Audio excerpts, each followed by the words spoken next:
Welcome to Throw Forward Thursday. My name is Graeme Codrington, and I want to talk to you about robots. Or, as we discovered last week, the robots are coming. If you haven't watched last week's video, or if you listen on the podcast, if you haven't listened to it, please pause now, go and watch it, and then come back. This will make a lot more sense. In Season 3 of Throw Forward Thursday, we're taking 2 weeks to look at a topic. 1 week to jump into the future, see what's going on over there. Last week we had a look at robots and how some people fear a future filled with robots, whereas others see a paradise enabled by robots. The second week, which is where we are now, we apply that idea to different industries. We learn lessons and principles that we can apply to your job, even if you're not working in the robot industry or in an industry that will be affected at all by robots. And we learn how to think like a futurist. So come with me, and thank you for your time. It was Bill Gates who said that we tend to overestimate what might happen in 2 years and underestimate what can happen in 10. And then he said that we shouldn't be lulled into inaction. What did he mean by that? Well, our brains are programmed to see problems. Our brains are programmed when they see a shadow to immediately think that this is a threat, and you've got that fight or flight instinct built into you. And what we look for in the world is what we see. One of my favorite examples of this is this little, it's not an optical illusion, but it's just something that shows you how your brain works. Please focus on the twirling images here. If you're listening to the podcast, sorry, you're not going to be able to see this one. Maybe jump onto YouTube for this particular one, because I think you'll find it fascinating. Focus on the green dot as hard as you can. And within a few seconds, typically, the harder you focus on the green dot, just don't take your eyes off that green dot. The harder you focus on the green dot, the more likely it is that the yellow dots will start to flash and then disappear. Now, if that hasn't happened for you yet, about 10% of people don't experience this, but ask somebody else to come and have a look and they'll tell you. The yellow dots will blink and then disappear, except, of course, the yellow dots never blink and never disappear. If you don't believe me, rewind the video and go and have a look. The yellow dots are stuck there. What's going on? Well, it's got to do with the way your brain processes information. In psychological terms, you might even think of this as confirmation bias. Your brain is desperate to find proof of what it already believes. And so you don't see with your eyes, you see with your brain. And your brain literally hides information from you. It literally hides things in the world, like those yellow dots, that it thinks you don't need to see. Now, to put it in the context of what I'm talking about here, we see what we are looking for. So if you think that a new technology, like robots, is going to cause massive harm and destruction to the world, you'll find examples of that, and that is what you will see, and you will ignore all the good things that might come from it. If you're an eternal optimist, you'll see the good things, and maybe you'll ignore some of the bad things, and maybe you shouldn't. Maybe we'll talk about this at some stage. I think it's actually more important for us.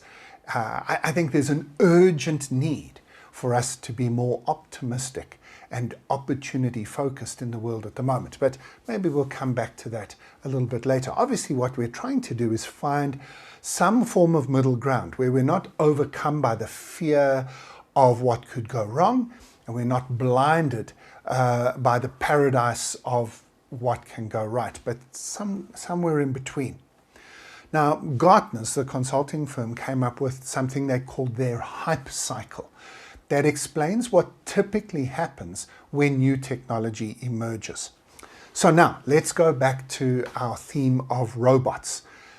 We looked at that Toyota robot called Q3, and we saw that half of the people thought this technology is going to take over the world. Humanoid robots that can take over our jobs.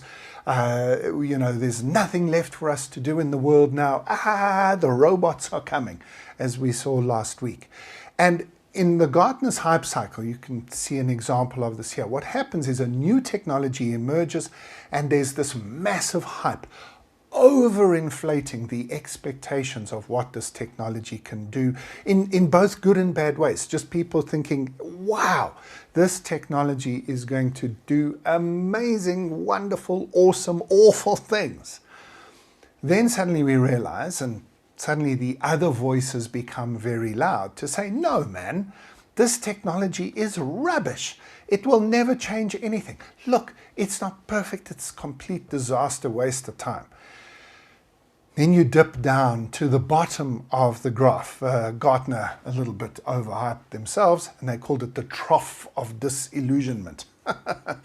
What then happens is either at that point the technology just disappears completely because it was rubbish and it's gone, but almost always you come out of that trough and people begin to say, you know what, actually the truth is somewhere in between. There is a good use case for this. It's not going to be as hyped as we thought it was, but there are some valuable uses. It's not going to be as crazy as we thought it was, but there's a more realistic assessment of it. And then you get, again, I think overstated labels, but you get to the plateau of productivity, which basically just means this is now a product that people use that can be sold and can make you some money. So that's the Gartner hype cycle, well worth reading up if you haven't seen it before. But what this hype cycle tells us to do is to be aware and beware of both of these extremes. The extreme of this fear-mongering and, pick a technology that's coming. Driverless cars. You've got people like Elon Musk telling us, no, there'll be driverless cars within the next 10 years. Every car will be driverless. Massively overhyped.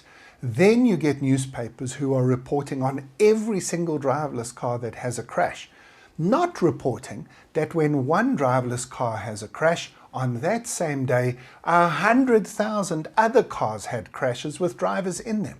So driverless cars are already better, safer than cars with human drivers. The same is happening with ChatGPT. Some people are saying, good grief, this is going to change anything. We don't need journalists and writers and media communication. We don't need educators. We don't need anybody anymore. ChatGPT will do everything for us. And of course it won't. And then we've got a whole lot of other people saying, it makes mistakes sometimes and you can't trust it. And you've got educators saying, we need to ban it from our schools because it's cheating. Complete overreaction on the opposite side. So my example last week about robots was mainly to make this point. Whether it's robots or artificial intelligence, ChatGPT, or driverless cars, or any other technology that you can imagine, don't get caught up in between these two extremes. So what will people say? People will say, it's not perfect. And then they say, well, it'll never be perfect. Well, of course, that's not true. You need to say, it's not perfect now, but what would happen if it became perfect? What would happen if we got a humanoid robot that could play basketball? What would happen if we could get a companion robot for elderly people who could chat to those people? Maybe even be imbued a little bit with the character of maybe a partner who has passed on, and now they can feel a sense of companionship and care, even from a robot. Wouldn't that be a remarkable use of robotics? What would happen if we could get it right and get it perfect? Now, of course, we've got to be a little bit careful of vaporware, which is a label that is often used where people just hype this up too much. Again, Elon Musk. A few years ago, he came out with this robot and said, Tesla will build a robot. And it was literally a person dressed up in like silver foil. So people can overpromise and underdeliver, and it might take much longer than we anticipate. But still, we mustn't be put off by waiting for the perfect when it's clear that something is happening. And what if is a great question to ask. Of course, some people will also say, it will take jobs. And of course, what they really mean is, I think it might take my job. Well, history tells us that it probably will take a few jobs. Any new technology, whether it's the wheel or the engine or the railway or the paperback book from the printing press, yeah, it is going to take a few jobs, and maybe it will take yours. But history teaches us that that doesn't happen quickly, that if we keep our eyes open, there is a chance to retrain and learn new skills. More jobs are created than are lost with technological advances. That has been true throughout history. And the best option is for humans and machines to work together. Now, I'm not saying there's no problems. I'm not saying that nobody will lose their jobs. But let's fix those as societal issues and solve those problems rather than saying it's the technology advance that is the problem. It's the way we've set society up that's the problem. So, I know this video is going on a little bit longer. I hope it's useful to you. There's a philosophical flip side to this. What if we could create a world where we lived a life of leisure and the machines did all the work for us, where everybody had enough money and resources to live happy and fulfilled lives without needing a job? Would that sound like paradise to you? I've heard people argue against that world, saying, no, we won't enjoy a world unless we've worked hard for it. And I say, nonsense. I'd very happily go back to playing my trumpet and painting, which are my true passions, if I didn't have to make money. Or if I could make money by doing those things, that would be wonderful. Yes, there's a lot of philosophy and conversation to be had here. But we could tax the companies that used robots and machines, take that money, redistribute that money to the people who no longer have jobs. Is that worth thinking about? Is that worth working towards? Or maybe are you stuck in an old school paradigm? And maybe that's the real thing that we're fighting against. It's not the robots that scare you. It's socialism or communism or something else, I don't know. But let's maybe have those conversations rather than fighting the robots. One final argument people will say is that not everyone has access to these new technologies. And that is true. But should we exclude those people who do have access to the technology because of some people who don't? I don't think so. What we should do is ensure that there are no structural barriers that are creating exclusion, and work hard to include and actively include as many people as possible. But now we're back to politics and economics and society issues rather than technology problems. History tells us that new technologies advance our ability to build better societies if we use them properly. And that's what we should be talking about and doing. In your work, let's stop being philosophical and be practical as we finish up here. In your work, what you need to be looking for is how you can use new technologies, whether they be robots, artificial intelligence, driverless cars, or whatever. But how you can use new technologies, not waiting until they are perfect, creating some capacity to experiment with them, thinking about what would happen if they were perfect and what impact they would have on your business, and then creating opportunities for people to experiment, to try, and to move your business forward. The robots are coming. That's not the right response to the future. The robots are coming. Let's see where they might take us. That's a much better way of thinking like a futurist. Phew! There's a lot in this video. It feels like a mini lecture rather than a Throw Forward Thursday, but I hope that that's been useful to you.